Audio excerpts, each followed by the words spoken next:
What are the ideal toppings for a burger? Now, this is bad for you because you're not a toppings person. I put stuff on a burger, though. Oh, I guess you're not a condiment person. Yeah, okay. I don't like ketchup or mustard. You know on what? A burger. Before I just go ahead and smash all over you, let me just let you answer the question. I asked the question and I'm looking for an answer, so go ahead. I mean, I always like the classic lettuce, tomato, and onion. Ugh. But what I really love on a burger is a fried egg. Oh, yeah. And cheese goes without saying. Okay, so I'm asking you to build me the perfect burger, top to bottom. Bun. You build a burger from bottom to top. You can't build a burger from top to bottom. Sweet wife. It is a figure of speech. It is a figure of top to bottom. Okay, fine. Bottom to top. All right. Regardless. Bun. Yes. What kind of bun? Ooh. I don't know. Are you kidding me? A toast. Brioche. Ooh. Pretzel regular. sounds great. Pretzel. There you go. Next. Toasted. Okay. What kind of beef or what kind of product of animal? Beef is fine. Beef? Okay. Why is it? Bison, lamb. We got so many options. I did have a good sushi burger once, actually. Yeah. But beef. Beef. Okay. Cheddar cheese. Oh, my God. How did I marry you? I love cheddar cheese. Okay. Or American cheese would also be fine. Keep going. Lettuce, tomato, onion, fried egg. Oh. That sounds pretty good. That's the top bun. Top bun, yes, of course. No condiments. No. You're not a condiment person. No. That's fine. The beef should be juicy enough that you don't need a bunch of... Oh, that's an interesting take that I never thought of. I feel like you need condiments when something's dry. No chance. To make it more juicy. I get that, but I think the condiment enhances the experience regardless of juice or no juice. There are some places that have like a good special sauce that like putting Chick-fil-A sauce on a burger an aioli would not make me upset. Yeah. Little mayonnaise, little mustard. I don't want the mayonnaise or the mustard, really. I'm hitting every button in this. Okay, so you ready? I'm ready for yours. Respectfully, fantastic. Great idea. You can keep that one over there on your side. Over here on my side, we're going to talk about the ultimate burger. Okay. You ready? Toasted brioche bun. Yeah, brioche is good.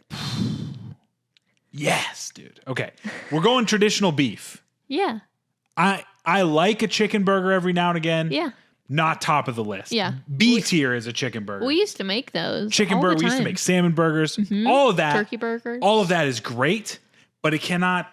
For the ultimate burger. Right, exactly. It's just like that Parks and Rec episode. Yeah, oh yeah, exactly. You know? Yes, where Ron makes literally just a hamburger with a regular bun. Ketchup if you want it. Kicks the crap out of the specialty whatever. Yeah. Right? Yeah. So, and I've had all the, Impossible. I've had I have not tried the substitute ones. They're not bad. I don't have a problem with eating beef, so I just eat that. Again, true. I don't have a problem with eating beef, but I tried them out of curiosity. They're not bad. I don't think you can tell the difference really, except like there's this moment halfway through chewing it where it tastes kind of like the dryness factor of it. Mm. But that could have just been because it was at Burger King and everything is dry. So I don't want to slander Impossible at the moment because it was from Burger King. Yeah. So anyway, beef, pepper jack cheese. Oh yeah, that's a good one. I like your burger so far. Jalapenos. No. You're out. I knew I was going to lose you on that. Too spicy. Pickled jalapenos, right? Cuts a little bit of the spice. No, pickled jalapenos. Okay.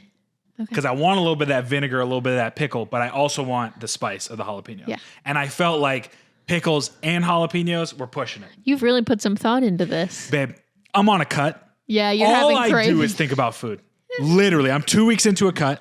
Food, just right here. Yeah. So, a lot of these questions might be about food going forward. Who knows? I got 10 more weeks. Pickled jalapenos. Okay. Lettuce, onion. tomato, and onion. No. No tomato. I know you don't like that. No tomato will ever come close to anything that I'm eating. Tomato, garbage. Send it. Except for pizza. That's sauce. This is an interesting question. I hate tomatoes, but I do like tomato sauce. Mm-hmm. Why? I like tomatoes, but I don't like ketchup. Why? Dude, what weird creatures we are as humans. Yeah. Anyway, okay, no lettuce, no tomato. We don't need any fluff. But you want the onion. Onion. Well, I'm talking a round onion. Just 1 or 2. Yeah. We don't need a lot. Okay. Mustard. Mayonnaise. Probably a little mayo aioli. Okay. I'm trying to think if I want to put the egg on there. I think the egg is overkill. You do have a lot of stuff on there already. I think I just go bun, and then that's it. Yeah. Sounds really good. Man. I would take off a few things, but I think most of the stuff on there is pretty solid. This is the problem is I love spice, but my body does not love spice. Yeah. Every time I've had jalapenos in the past 5 years, I have just absolutely destroyed my lower intestine. I know. There was one time you got a Publix sub, a chicken tender sub. Oh, man. And you put the buffalo sauce on it, the pepper jack, and pickled jalapenos, and you were out for the rest of the day. But do you want to talk about the best sandwich I've ever eaten in my life? Yeah. Honestly, worth it. Really? Honestly, worth it. I was out hours. Oh, hours on the toilet that day and the next day. Would I do it again? In a heartbeat. You get the chicken tenders tossed in the buffalo sauce, jalapenos, and I asked for extra jalapenos. Oh my! I looked that woman in the eye and I said, "Put a little bit more on there, please." And she was like, "Oh, okay." And then boom, pepper jack cheese. And the funny thing about Publix is they have the regular pepper jack cheese, but then they have the ghost pepper jack cheese. Oh, you didn't get that? Yes, I did. Oh my goodness. That cheese will light you on fire, but it is so good. Oh my God. Honestly, man, I would go back right now. I would stop this podcast and go to Publix and get that. Man, can you tell that I'm really thinking about food? You'd lose some weight. Temporarily. Man. Yeah, I don't know. I think the Indian side of me definitely craves the spice, but then the white side of me is like, hey, man, we can't do this. Your colon cannot handle this, brother. We can't do this. We come from the north, the tundra. You're eating halibut and you're going to like it. Yeah, because you're part like Scandinavian. I mean, I'm guessing with like. I mean, Graham is, right? I'm sure we're some type of Scandinavian. You should do 23andMe. Look at who you're talking to. I know you don't want the government. I know you never would. I know you never would, but it would be really interesting if you did. Do you want to talk about one of the most terrifying headlines I've ever read? Sure. 2 weeks ago, BlackRock has bought 23andMe. Who's BlackRock? Oh, dear Lord. BlackRock are the people that's running your life. Oh. We're not getting super conspiratorial. BlackRock is a terrible company. They have now bought a database of millions of Americans' DNA. Imagine. And what is their business model? What do they do? Screw up the world. I think the front is a real estate company, but they've been involved in. Why would a real estate company need people's DNA? Well, here's the thing. Did they also buy the pet DNA company? Do they also have our dog's DNA? I don't know how that would be as useful to them, but they have the human DNA. So, I mean, man's best friend. Maybe they want the dog DNA too. I'm never doing that. No, I don't think I would either. I mean, I know what I am. I'm white. Even still, I have a very diverse background. You do. Ethnic background. Even still, it's not worth it to me to put that information in the hands of somebody else. Yeah, and you know enough about where your family came from. So we're all going to die someday. Yeah. Who cares? Yeah. 3 generations from now, they won't even remember me. They might. Who cares? They will. As long as BlackRock doesn't have my DNA evidence. That's right. All right, before I continue and get my tinfoil hat out, I want to talk about a couple things. Okay. First and foremost, I want to touch briefly on dealing with injury. Yes. Because I was pretending to be an athlete yesterday. So as part of my protocol, my calorie deficit protocol, I'm also trying to increase my cardiovascular fitness. I'm almost 30. We might be having kids soon. Mm-hmm. I want to be around, right? Yeah. So I can't just say, oh, I'm a power lifter, walk around at 300 pounds and be like, I'm good. Mm-hmm. So as part of my training protocol, I've added in 2 steady state cardio days. Usually it's just an incline walk. But I also wanted kind of peak cardio days because that is also very important in terms of building your VO2 max, just your cardiovascular fitness in general. So I do assault bike sprints where basically I do 20 seconds all out and then 20 seconds rest for like 15 repetitions. Mm-hmm. I also started last week doing just general sprints up a hill next to my gym. Mm-hmm. And I really, really liked it. Just running up a hill. Yeah, literally at full output. Running up that road. Please. I knew you were going to do, from when you said running up that hill, I was like, maybe she's going to continue. I hope not. And then you continued. And I did. I love you. I love you too. Anyway, who sings that? Stranger Things? No, babe. What's her name? It's going to come to me. I don't know what her name is. It's going to come to me. All I can think of is Kate Moss. And that's a model. It's not Kate Moss. It's Kate not. Bush is her name. There it is. I was thinking Pamela Anderson. No. My brain is broken. Regardless. So I did them last week and I felt a little sore, yes, but I didn't feel anything terrible. Right. So I was like, I talked to some people in the gym. I was like, yo, Friday, we're going to do hill sprints. Let's do them together. Everybody. So we got a group of people. I did my assault bike sprints. I felt relatively warmed up. All right, everyone. Dude. Up the hill Pumped, we go. ready to go. Yahoo. They're like, okay, you go first. I was like, all right, let's do it. I get into my stance. I push off and immediately, first step, my quad just goes, just horrible. So it's not torn. It's nothing catastrophic, but it is probably a strain. You feel better today, but yesterday you were really going through it. Yeah, I was in a lot of pain yesterday, and I talked a little bit about it on my Instagram about not catastrophizing the immediate sensation of pain, which I think is very important. Mm-hmm. A lot of the times in the gym, you're introducing stimulus that is not inherently dangerous, but it can be, even if you are doing everything right. Yeah. I stretched. I warmed up properly. I had done the stimulus the week before. I was not increasing the difficulty of the stimulus. Even so, my body was like, not today, brother. This is not for you. So you can do everything right and still experience that pain. But what's so important and the growth that I've had is, maybe 4 or 5 years ago, I would have just been like, oh my God, I'm done. Toast, come home, sit down, not like really baby it. Mm-hmm. I have learned through experience that is not the way. Yeah. So I initially felt the pain. I was like, oh, it's just a cramp. Let me try and go for another sprint. I tried another couple steps in. I was like, this is not just a cramp. Because I've been cramping a lot because it's been really hot. It was not a cramp. Yeah.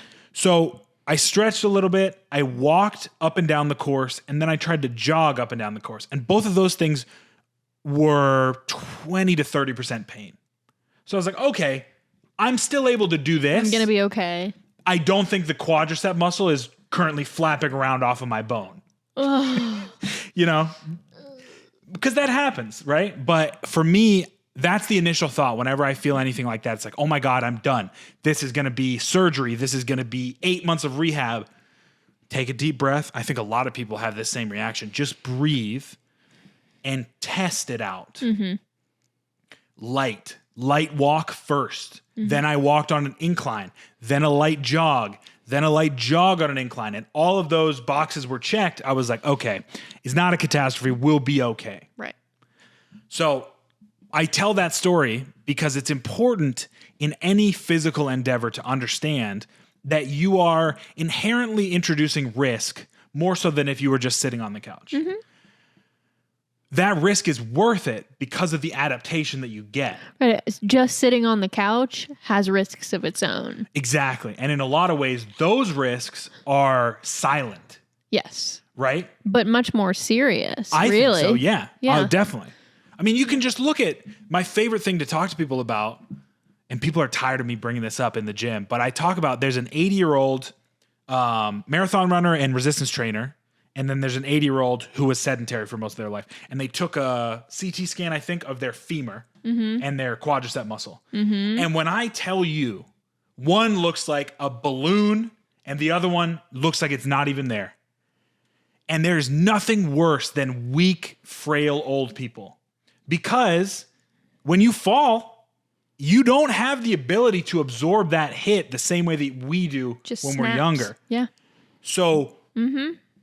Muscle correlates to more of that stability, right? Mm-hmm. So I just think that you're right. The inherent risk of sitting in the short term, yes, the risks may be lower. Right. You're not going to tear your quad sitting on the couch. I would have never strained my quad had I just been sitting here. But however, 40, 50 years down the road. Or less than that. Or less, you're right. Take a fall because of instability, lack of muscular strength, lack of balance, and then that shortens my lifespan.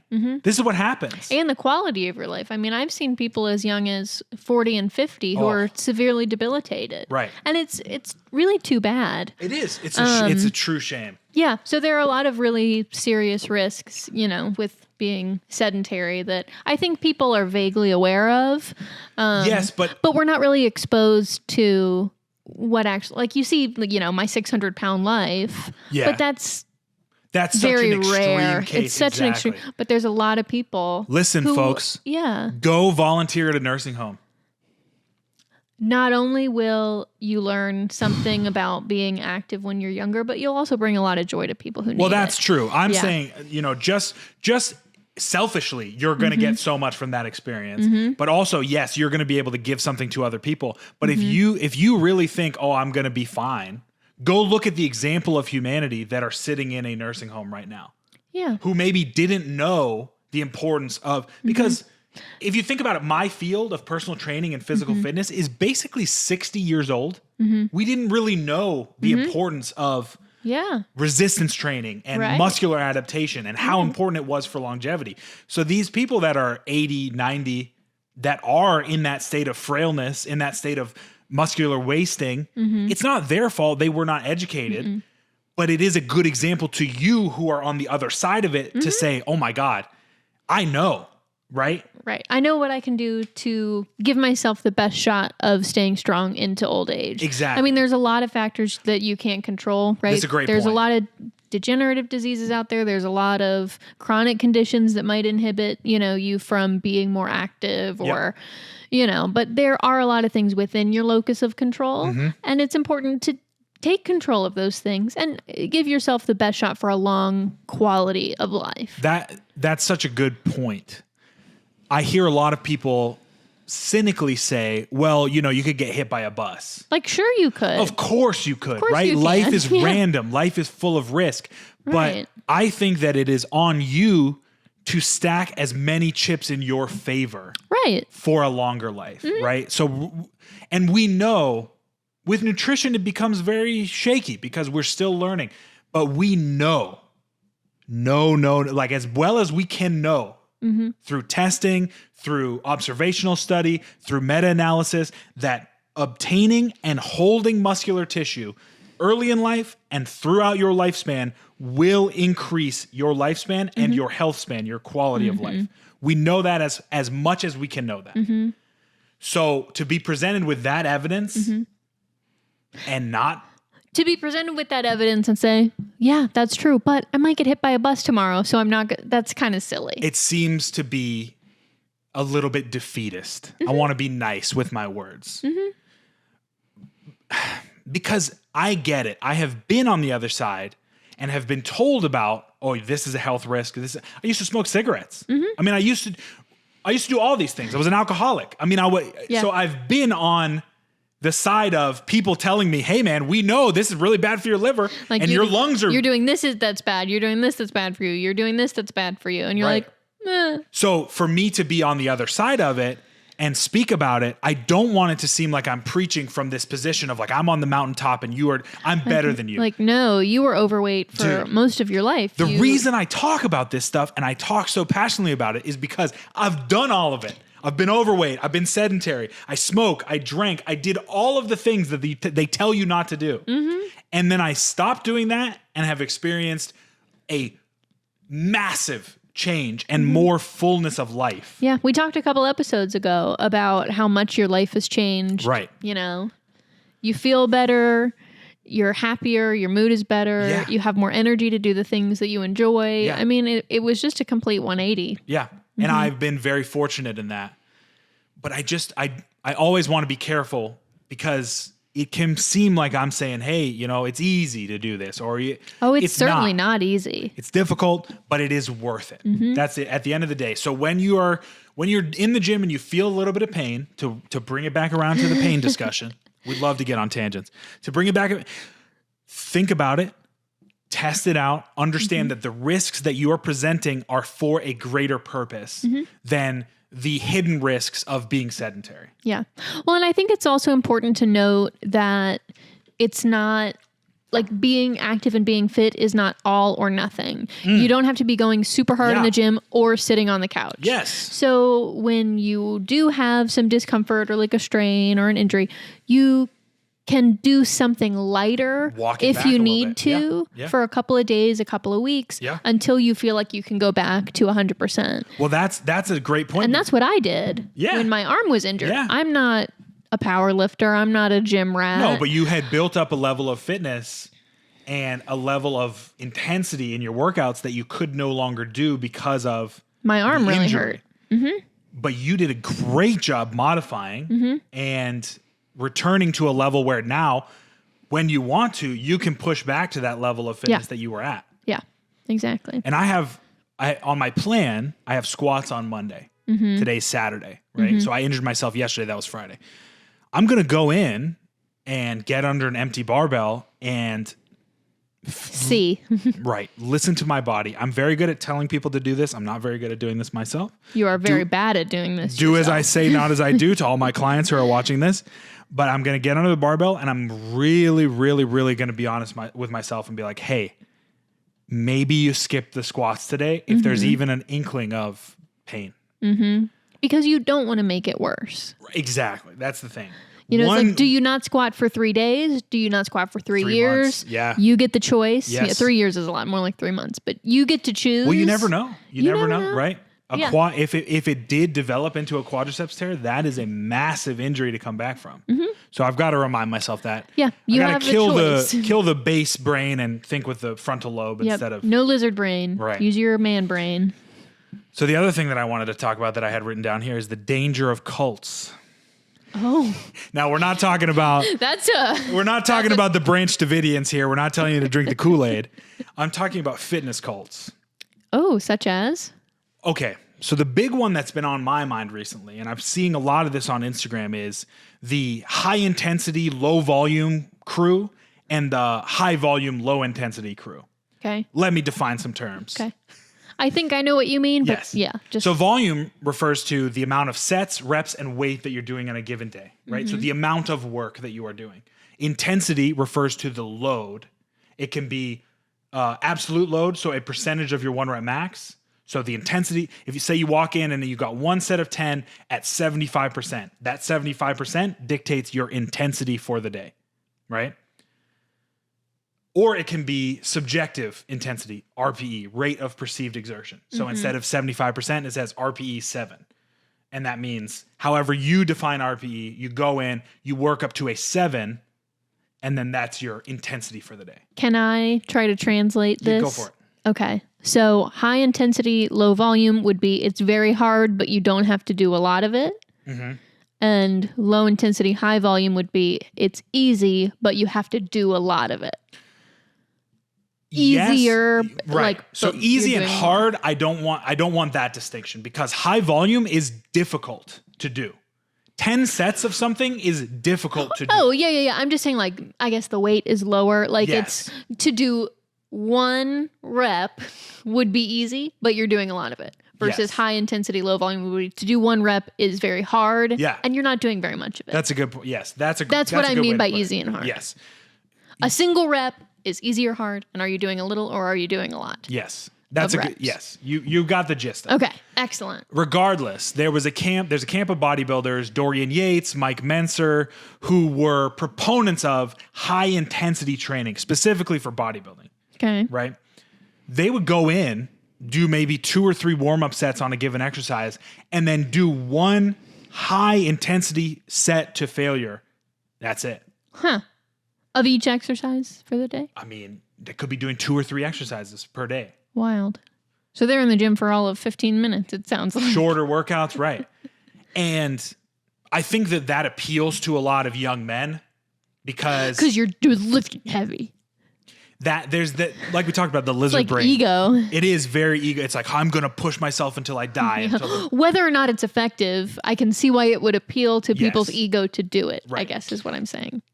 We're still in the definition stage. I'm going to give my opinion on both of these here in a second, but and then there's, when I think of high volume, I think of like the RP guys, our Renaissance periodization. They're always talking about volume and maximum recoverable volume and all that stuff. what I want to say is that both of these can work. Well, I would think do work. Either way, you're challenging your body. But the issue is that we are so cult-like. You have to pick one and die for it. Oh my God. Yeah. So you see these people on Instagram where it's like, I would never go high. Are you kidding me? High volume is a good way to waste time in the gym and stay small. And then you see these volume people that are like, imagine only doing one set to failure. Bro, it is. It's not that serious. Dude. It's really not. It's so frustrating. Yeah. We are in a time where we have the knowledge of, like, we are at the forefront of knowledge in terms of nutrition and training right now. Mm-hmm. We have more knowledge than anyone has in the past, but yet we choose to latch on to one thing and not learn about anything else. And everything else is wrong. It doesn't work. Bro, it's so wild to me. I know. Imagine taking that much of a closed-minded approach to training.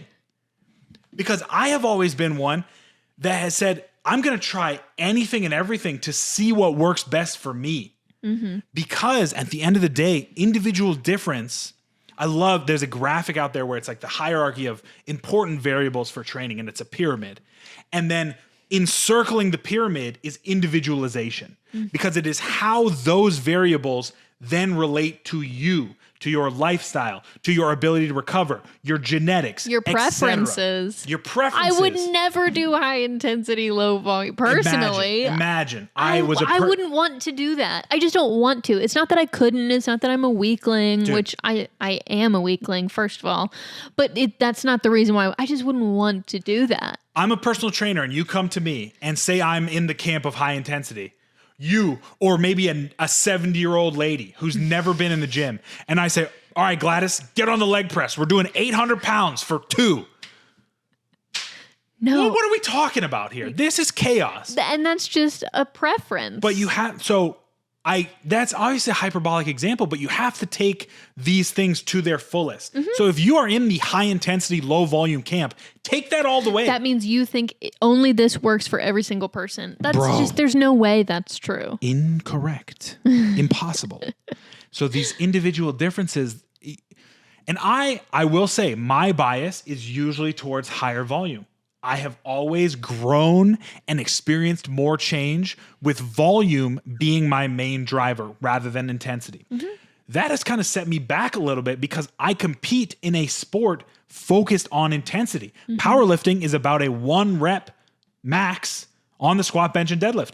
And I do think that my focus on volume, my focus on high rep sets, moderate weight, 60 to 75% of my 1 rep max has maybe held me back a little bit in my ability to be able to produce maximally on a 1 rep max. That's interesting. Does that mean that I am always going to be high volume? No, I'm doing high volume right now.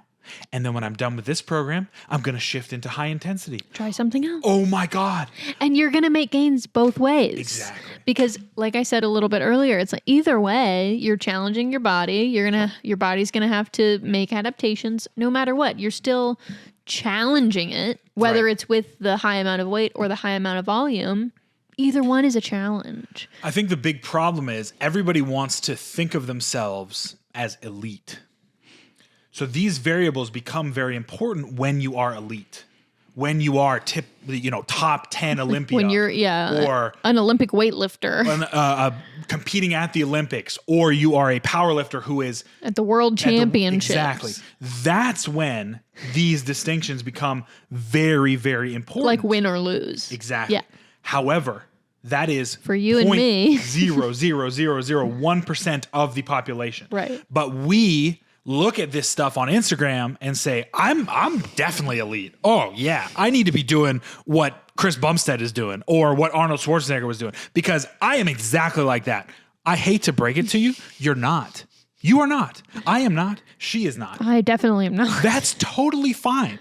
So understanding that this is a way that they train, how can I then make that work best for me? Mm-hmm. And you hit the nail on the head with the preference thing. A spectacular plan that the client hates is a garbage plan. It's never going to work because they're not going to do it. They're never going to do it. This idea that we have to mold people, this is what I think has got a lot of people kind of soured on the gym.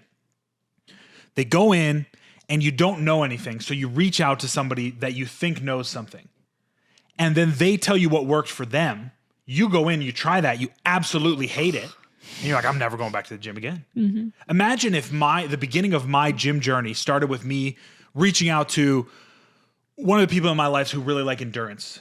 And I said, hey, I'm trying to lose a little bit of weight. What do you think would be best for me? Oh, you got to get on the treadmill. Got to run. You got to run. You got to do interval sprints. You got to do all that. I would have lasted 2 days. You never would have gone. Maybe one time. And so thank God that I was presented with, I'll tell you what, Scott Herman Fitness was the first fitness YouTube channel. I don't even know if he's still on YouTube, but I looked up how to do a bicep curl. And he was the first video, and I followed that man till the end of the earth. Nice. And I just learned, and then you start to realize, okay, some of this stuff doesn't work for me, Scott, and then you start to pick and choose because we are not all or nothing. There's nothing in the gym bylaws that say you have to always be high intensity, high volume, high frequency. You can mix and match.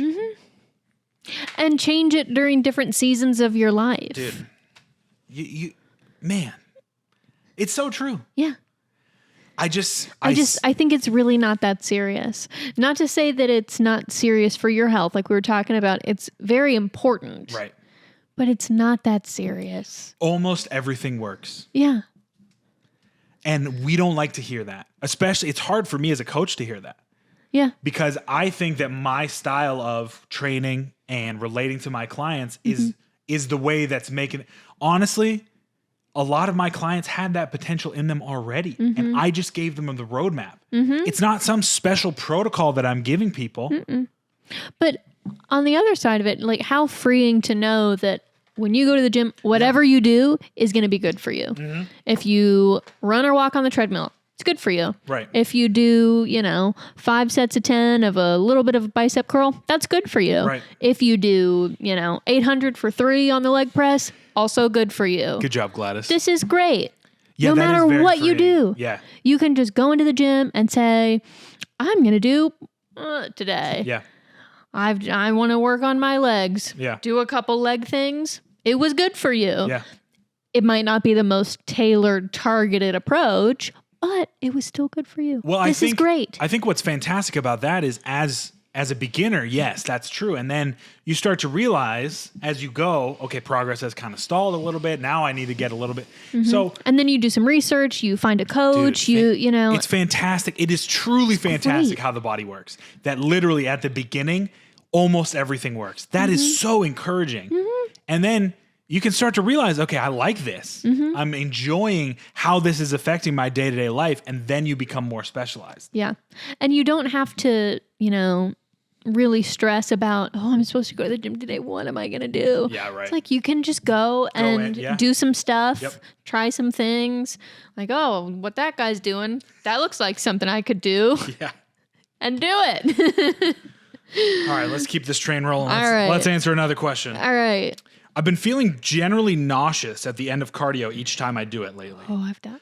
Electrolytes or something with 1,000 question marks. I'm having leg cramps during the night too as I lift weight. That's all we get. Okay. This has actually happened to me. You've been nauseous during cardio? After cardio. What was the scenario? It was in high school. I went on the treadmill without having eaten anything. Well, there you go. I'm not somebody who gets hungry in the morning. So I was like, I'm not hungry. I will run, take a shower. Maybe then I'll be hungry.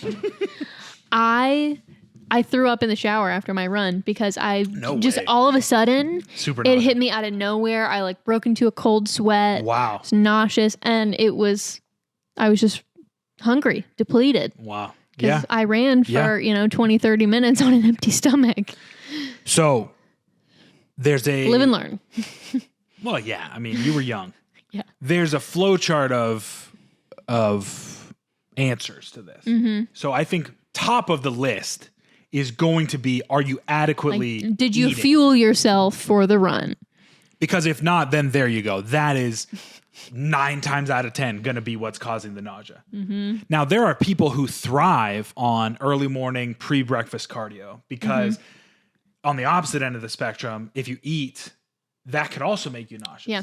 Well, so now a lot of times I'll work out in the morning before work. Yeah. Like I said 30 seconds ago, I'm not hungry in the mornings.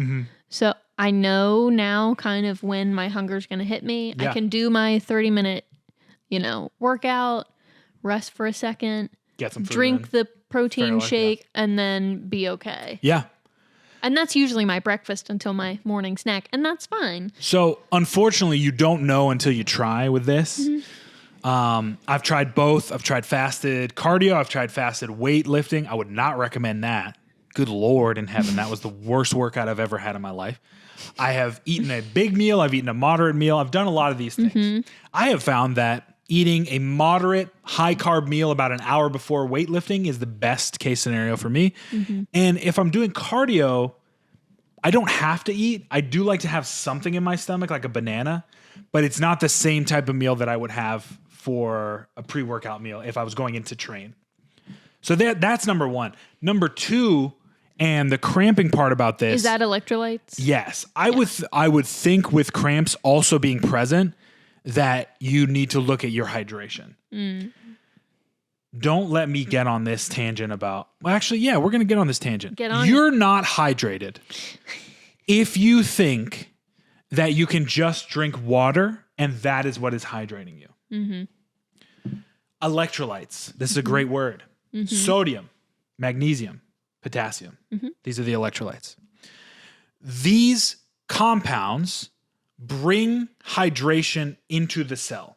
Correct. So you can, you get the little baggie, you put a saline solution in it, you put that in a larger body of water, the water crosses the membrane into the baggie, and the baggie becomes full of more water. Right. Water flows towards salt.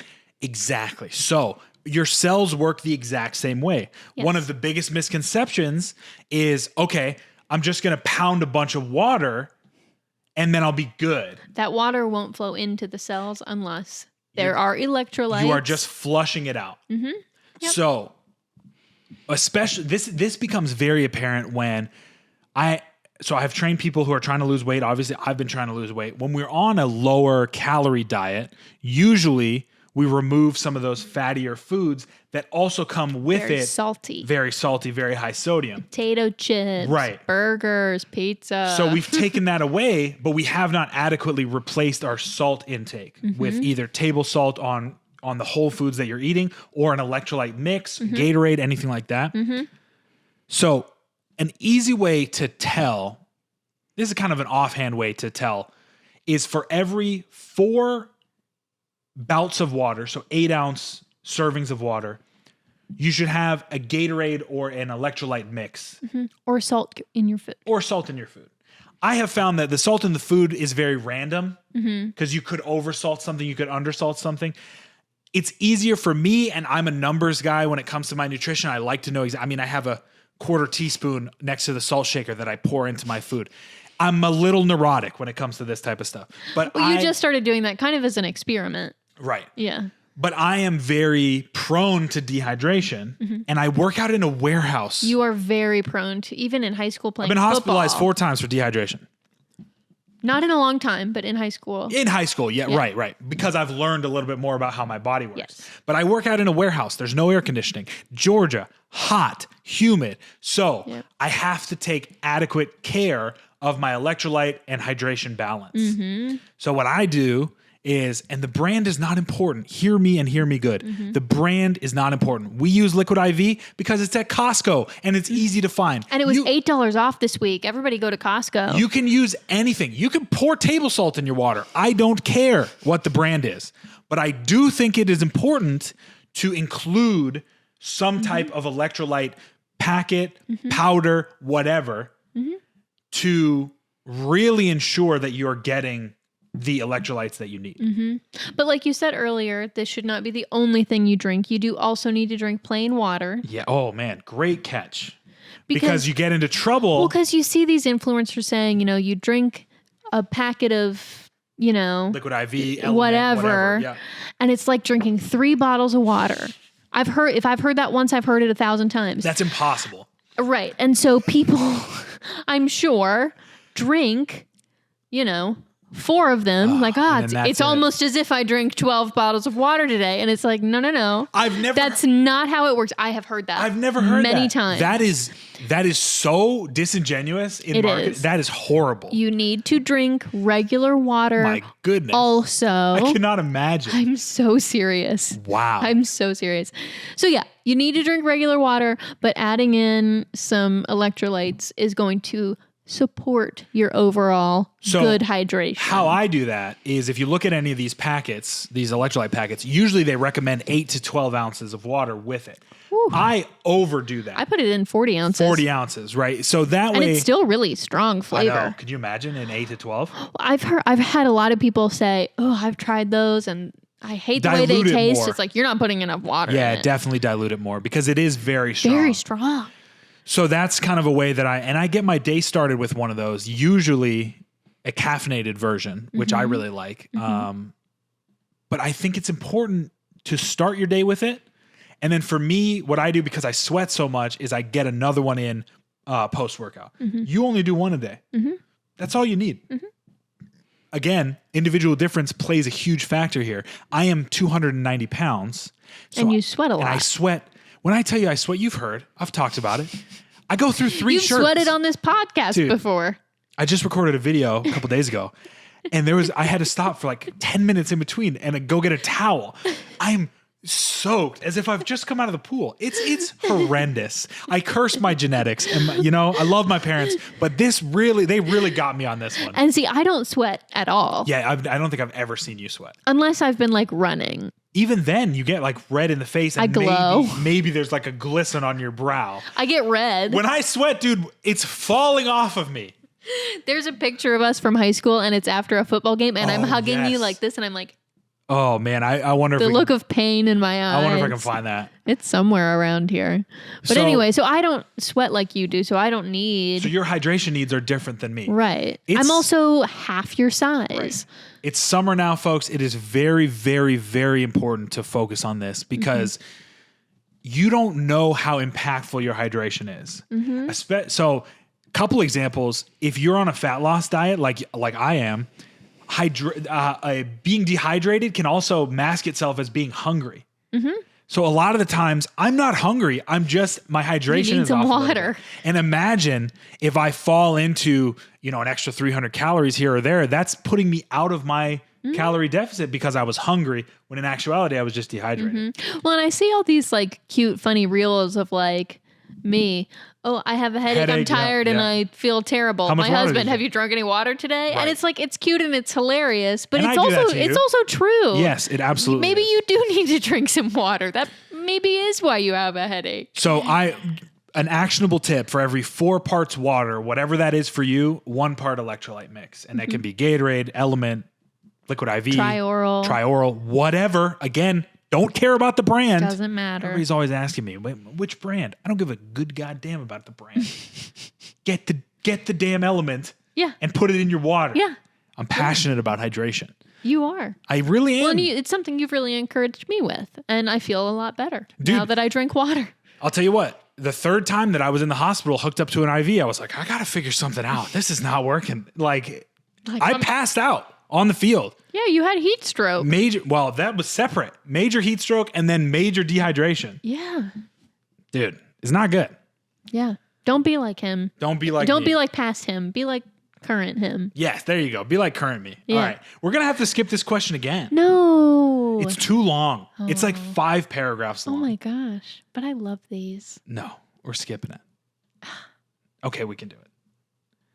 Let me see if I can bring this down a little bit. Okay. Me and my fiance, male 29, female 28, were invited to a barbecue last week. This isn't the first time we've been invited around. They're definitely British. This isn't the first time we've been invited around. The first 2 times, let's call her Lexi, rang my fiance 100% Yeah, this British. is a British This is an English person. Just said, bring some food for the barbecue. Okay, cool. Brought some burgers, sausages, nothing fancy. We turn up. Lexi and her family are there, barbecue fired up, but nothing's on it. So it turns out we were supplying the food to everyone. Second time, same conversation. This time I took a little bit less as we only brought a little bit from our lunch. Not really my problem. I only had burgers, so that's all we had. Here's my biggest problem. Last week, the usual happens. We go to the barbecue. However, I refuse to bring food as I genuinely believe they should at least put out some crisps or something. God, the English, man, my favorite. I'm allowed to say this. I am English. Yes, you are. I know. I know they're hosting, but surely this isn't normal. Upon them discovering we didn't bring any food, the atmosphere changed and Lexi suggested we go to the shop and pick something up. I said, no problem. I'll drive and come with you. We get the food, which she picked out, very expensive, rolls, crisps, etc. When we arrive at the till, which is the cash register, Americans, to buy the items, she looks at me to pay. I refused. Car journey back to their house was very awkward. So, am I the asshole for how I acted? No. Dude, I read this. First time I show up and I'm the one providing the food. I wouldn't come back. I'm not going. Yeah, I feel like that's... Bro.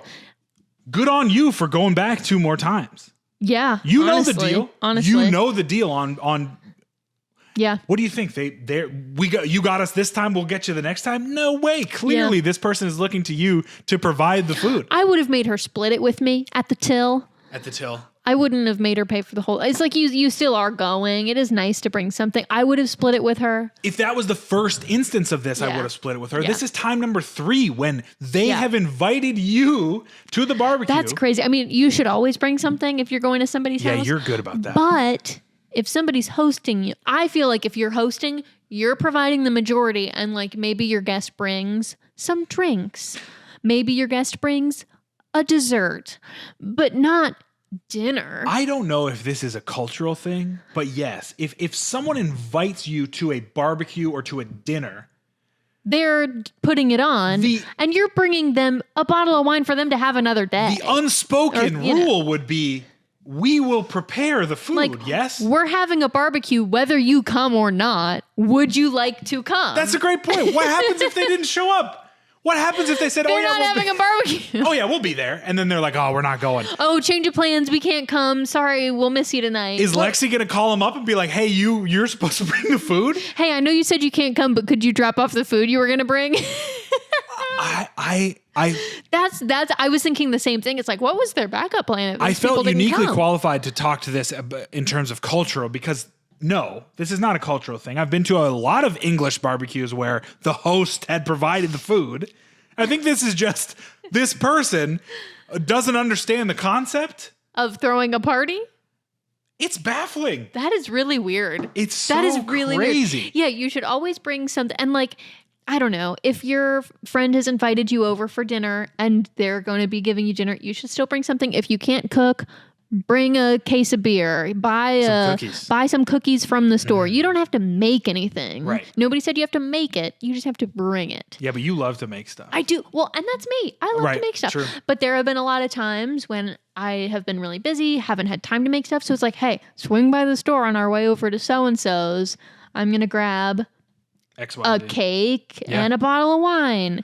And that's what you bring. I mean, it's just... Or like some flour, something. You don't have to make anything. It doesn't have to be anything fancy, but you do have to bring something. See, I didn't know this. So thank God you're in my life. How did you not know that? I'm sure my parents told me.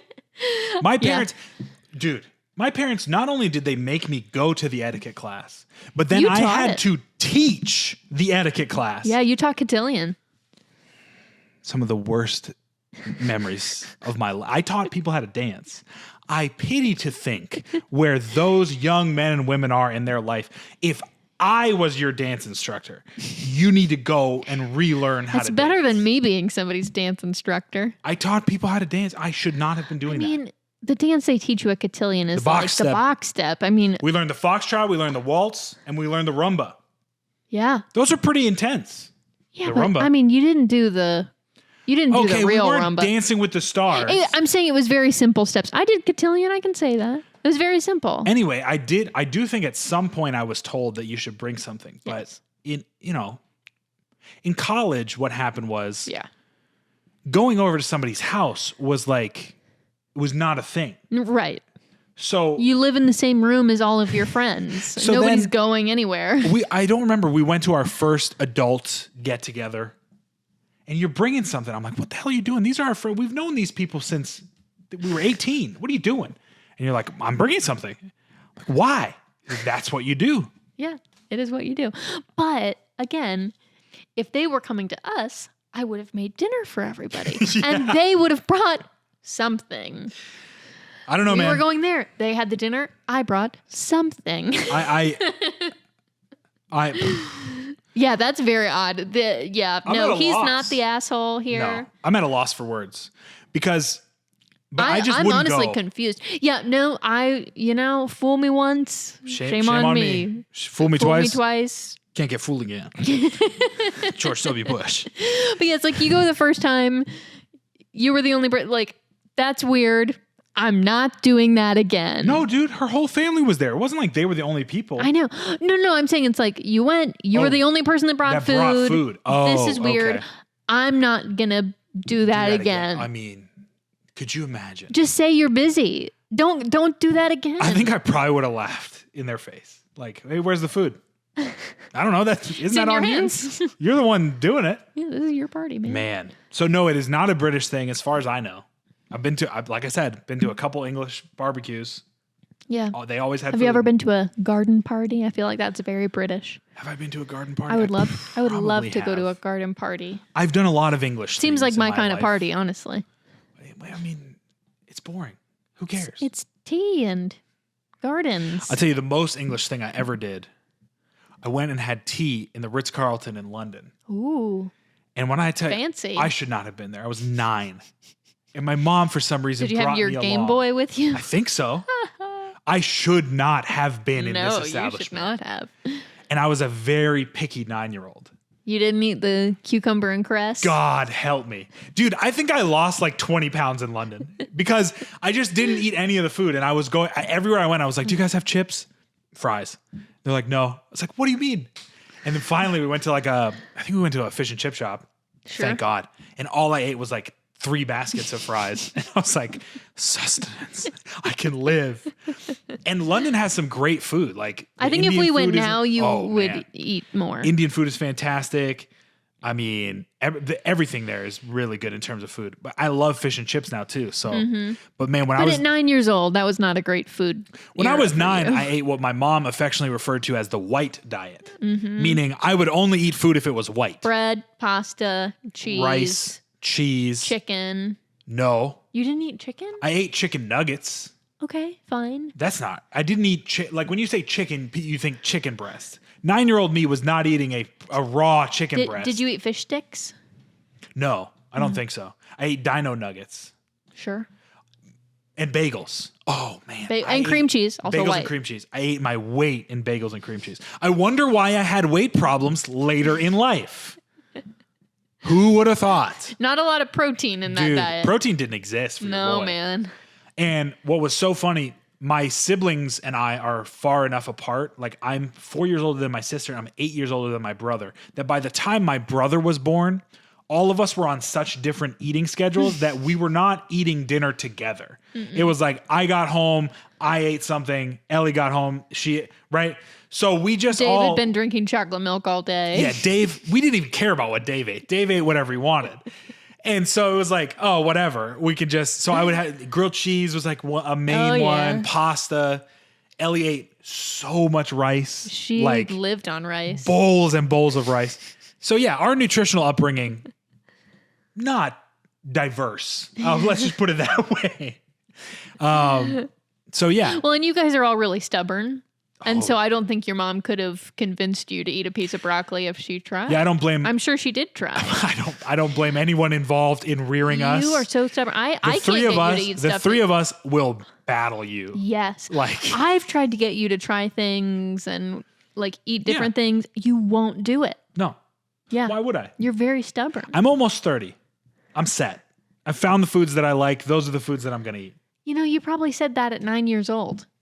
I'm not, and I found the stuff that I like. Wow. This is what I'm going to eat. Call me out. I'm just saying. You're probably right. And I will try because I don't want to be coming to 30, you start to think about, okay, 30 is a big milestone. You reflect on your life. I don't want to be the person that just says, okay, I'm done. I'm set in my ways. I think knowledge and the acquisition of knowledge as you age is very important. And experience too. But man, let me tell you, in my heart of hearts, I just want to eat ground turkey for the rest of my life. I don't want to eat anything else. That's okay. You can eat ground turkey. Well, there you go. All right, folks. I'm tired. Man. It's the post-lunch nap time. Ooh, I'm burping up the ground turkey. Once again, thank you so much for watching another episode of the Black Bear Barbell Podcast. Yeah. You know, here, let me get candid with you for a second. Okay. Nobody really watches this podcast. And that's okay. I enjoy doing this podcast. I do too. I like talking to you. I like talking to the audience that's maybe watching the questions. But I will say, I would like for more people to watch this. I think it's a great podcast. So tell your friends. So if you could do us a solid and just tell somebody, hey, I'm listening to this podcast. It's not the best podcast in the world, but it's pretty good. It's pretty good. I love you. You know, thank you. If you are watching this and it's basically just our family, we love you guys. Yeah, we do. And we're going to keep making them. I have a lot of fun every week doing this. We're not going to stop. So you better start watching. No. Listen, regardless of if nobody watched it, I would still have a good time talking to you. Yeah, me too. So there you go. I talk to you for free all the time. Right. And that's what we're doing still. Might as well put some videos of it. Yeah. Well, I guess we can end with saying, hi, Mom. Hi, Grandma. Hi, Mom. Hi, Graham. Our favorite people. We love you all very much. And hi, anyone outside of our family who's watching hi this. Also to our friends. We also appreciate you. Thank you guys for watching. We'll see you next week. Yeah. Bye. Bye.